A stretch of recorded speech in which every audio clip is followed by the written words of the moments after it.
You're watching a PogieJoe production.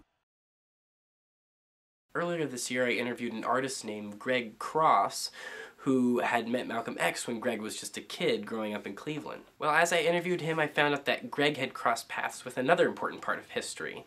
He was a freshman at Kent State University during the Kent State Massacre, in which the Ohio National Guard fired shots out at student protesters who were protesting the Vietnam War, leaving 4 dead and 9 more injured. And so 45 years later, here's Greg with his story of that day and the days leading up to it. When I finally entered college, Kent State University, and that was, well, 69, actually 70, which brought on another part of history that I unfortunately was part of, and I'm referring to May 4th, 1970 at Kent State University. Oh my gosh. I was there. Really?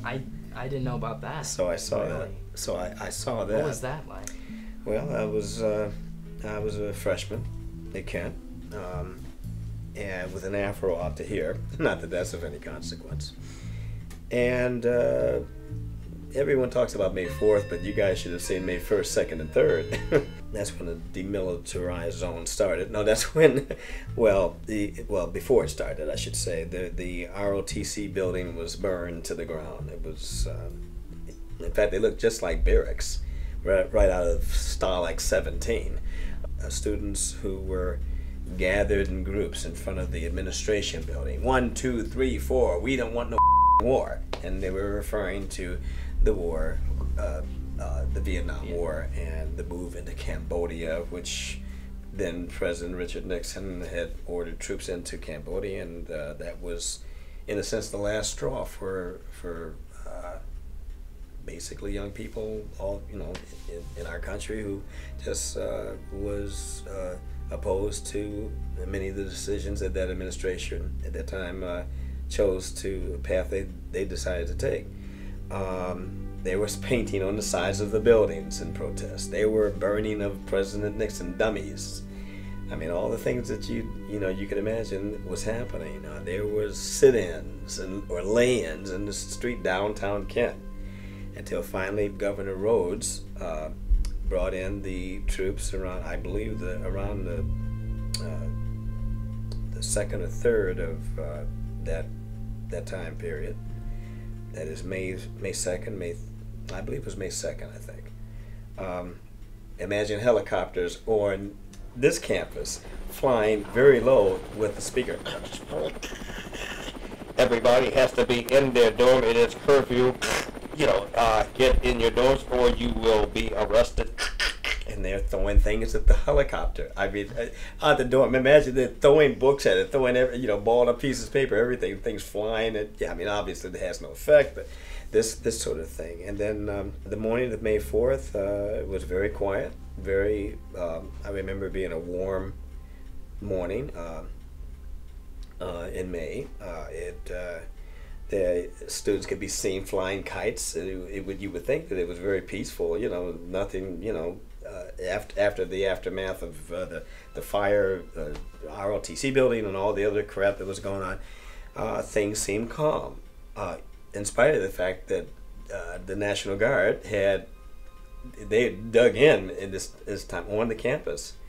In fact, there was a student who was actually setting off firecrackers, and it seemed harmless, But I mention that because by the time I went to gym that morning, gym class, I had a phys ed class, so I'm going in the door, and I open the door, and I swear this soldier in full gear, helmet and everything, with rifle, bayonet, was standing there as if on guard, and he pointed that thing at me and said, I swear he was about 6'5". He had to be, or 6'7" or 8". He was a big man.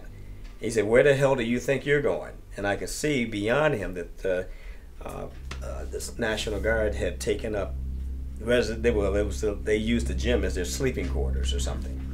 And he goes, where the hell do you think you're going? And I said, I was going to gym class.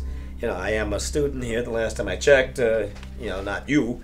Okay, smartass, turn yourself around and get the hell out of here. Those were his very exact words. And with that, he was pointing this bayonet right in my face. And I looked at him, and I was peeved by it. I admit that.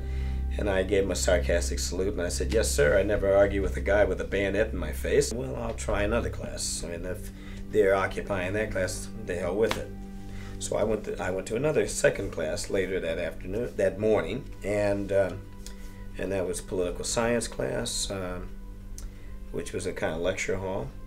Our professor was in a wheelchair, and he had this aide's assistant with him. We were in class for about 15 minutes and before we heard a pop, pop, pop, pop, pop, pop, Firecrackers? and we thought they was the firecrackers. The nut with the firecrackers from the morning, the same day, and we settled back into our chairs after a spell. But even so, I remember a few students looking out the window, and then as soon as the popping stopped, they sort of, I don't know what that was.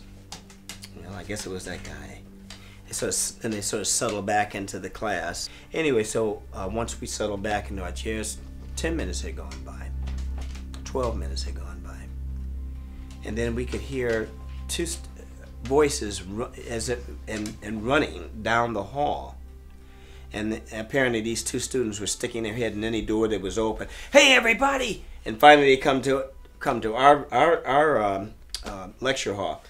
"Everybody, they're killing Kent State students outside. You've got to get out of here and run these off our campus, blah, blah, blah." And one guy started crying, Get the out of here. You can't do it. You can't be in class right now because this is going on our campus. I'm sick and tired. I've had it." And then one guy who happened to be a ROTC or ROTC student who's sitting right next to me with apparently his girlfriend, he takes his books and he slams them on the desk. "That's it. I've had it. We're getting out of here right now." And he grabs his girlfriend's hand and he walks out, and he was like the leader. Everybody started rising out of their seats, and well, I guess I'm going too, So I take my books out from under. I said, "Well, everybody else is leaving. What the hell? I guess like before this morning with that National Guardsman. Here we go again." And then I remember the professor rolling around in his chair, watching all these, at least 100 or so, 200 students walking out of the lecture hall. He goes, "Class dismissed. I guess." I don't know what because we still weren't sure. We couldn't really see anything. But man, oh man, when we got outside, we saw everything. But when we got around to where the action was happening. That must have been horrifying. And that was how I started my first year in college in Kent State University, right after 10 years of Islam.